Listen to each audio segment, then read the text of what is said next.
Hey, it's Ramsey Dewey over here in Shanghai, China, and today I'm super excited to do a product review of Fortis Renegade Boxing Gloves. Check this out. So our friends over in the UK at fortisfight.com sent me these gloves, and they are excellent. This is an outstanding pair of gloves, genuine leather. They've got this nice grip bar right there. And check this out. This is something really cool I've never seen on a pair of boxing gloves before.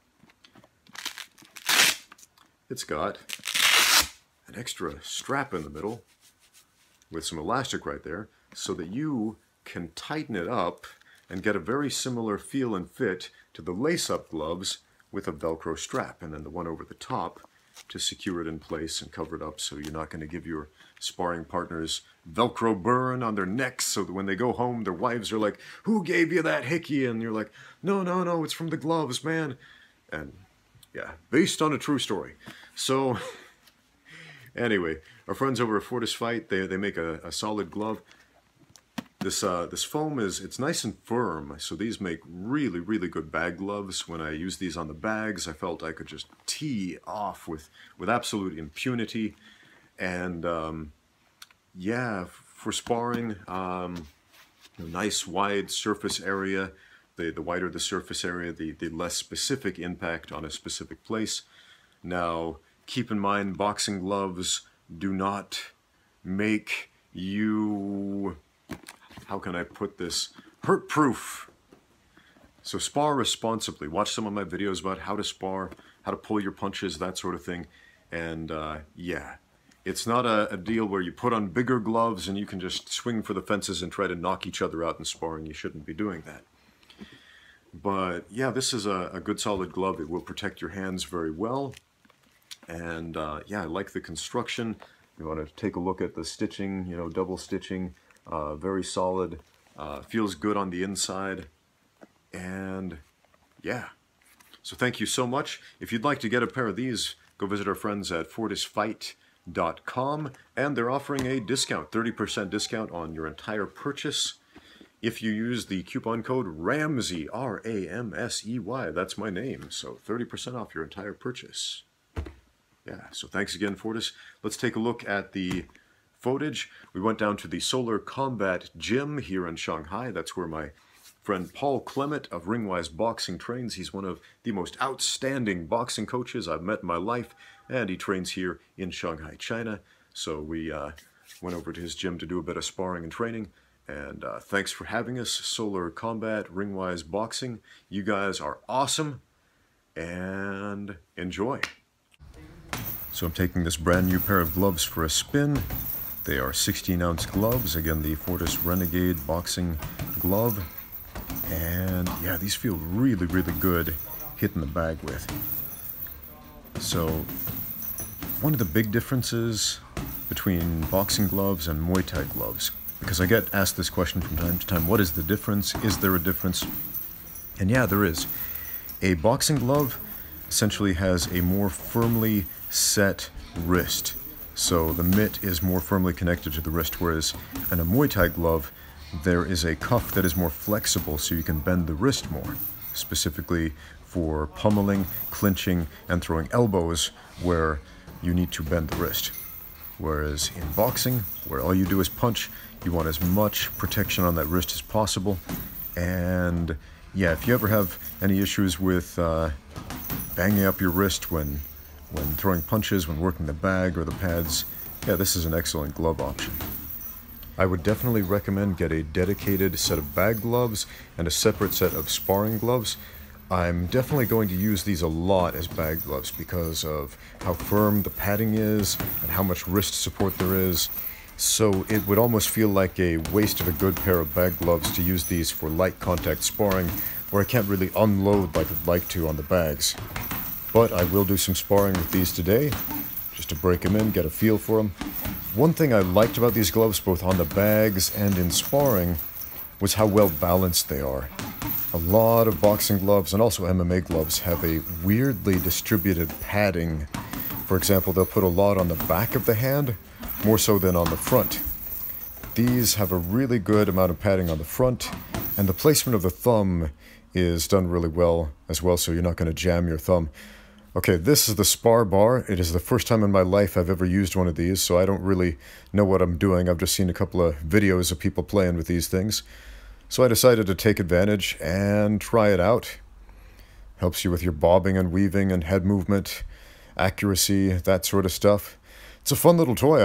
I'd love to have one of these at my own gym. It's a little bit wobbly if you don't get it right on the button. But yeah, I'm not sure how much these cost, but if it's affordable, I would love to get one. I think it's going to beam me in the head in just a second here. Again, very first time I've tried one of these. I've seen a few different versions of these. This one has a little human-shaped head at the top to allow you to get a few extra shots in. Go for the head while you're dodging the stick. And it's doing the herky-jerky dance here. But anyway, moving targets are great because people move when you fight them. Oh man, just got beamed in the head. Anyway, on to the sparring. Okay, so this is about the 12th round of sparring that Maxime and I have done. We started out with wrestling and then submission grappling and then did a bunch of kickboxing. And as we were about to leave, I thought, you know what? I'd like to do some just straight boxing in these gloves, just to showcase them. They are boxing gloves after all. And yeah, Maxime is always game. Tough dude from Belarus right here. And he just landed a stiff jab. And yeah. But again, it's light contact. It's a little bit spirited, but light contact. We are not trying to hurt each other. In fact, I think he lands a jab on me later on. Yeah, actually his right hand right there, and he's like, oh, I'm sorry. But no, it's fine. It's not checkers, guys. Fighting is not checkers. It's the hurt business at the end of the day. A lot of people were asking me about that last video that I put out about, what's his name, Master Wong, and a potential fight that he may or may not be interested in. And they were asking, what do you have to prove? And guys, I'm not trying to prove anything. I enjoy fighting. I genuinely enjoy fighting. So as long as I am able to do it in one way or another, yeah, it's what I love to do, and it's what I will choose to do. I think some of the viewers got the wrong idea about me, that I'm all about holding hands and singing Kumbaya.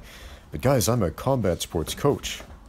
When people ask me about self-defense, I'll tell them, look, what I do is the polar opposite of self-defense. In self-defense, you run away from the danger. In a combat sport, you're stuck in a ring or locked in a cage, and you must be the danger. You have to be the aggressor. It's a polar opposite approach.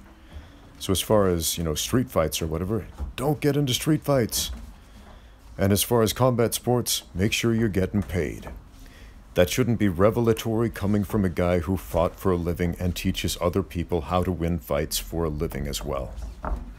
Ooh, just got clipped with a jab on the way in there.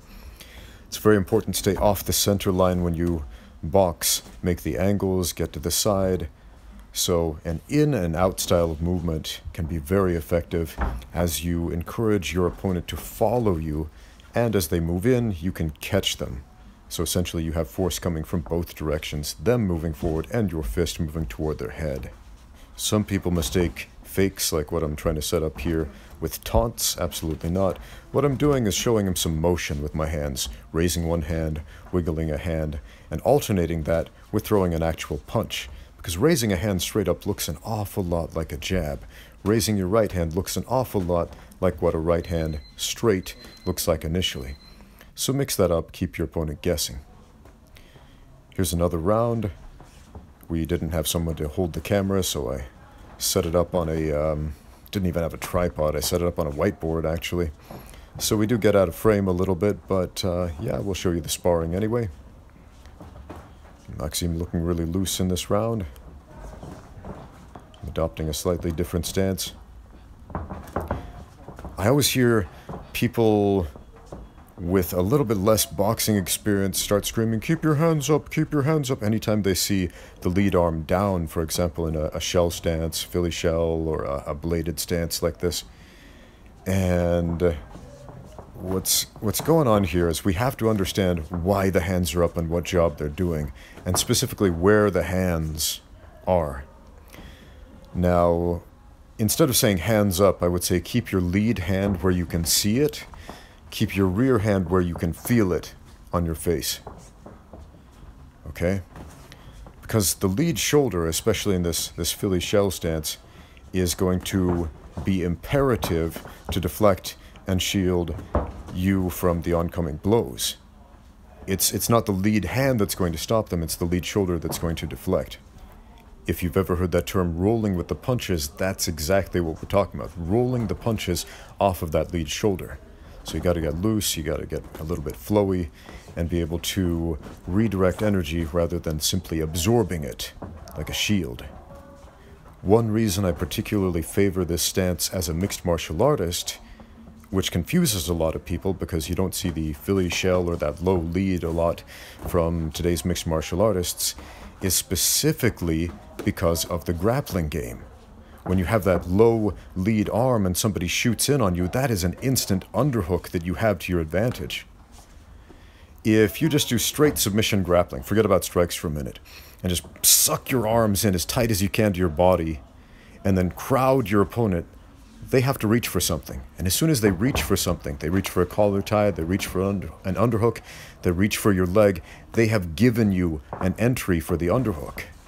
And that underhook is gold in allowing you to stop the takedown, to control the fight, to keep it where you want it, to stay on your feet or get a reversal and take your opponent down. So that's one of the reasons I train boxing this way, because it is something I use in mixed martial arts, and it is something I train my fighters to use from time to time. So we went off frame a little bit here, bit of an exchange. I think gonna bob and weave a little bit right there.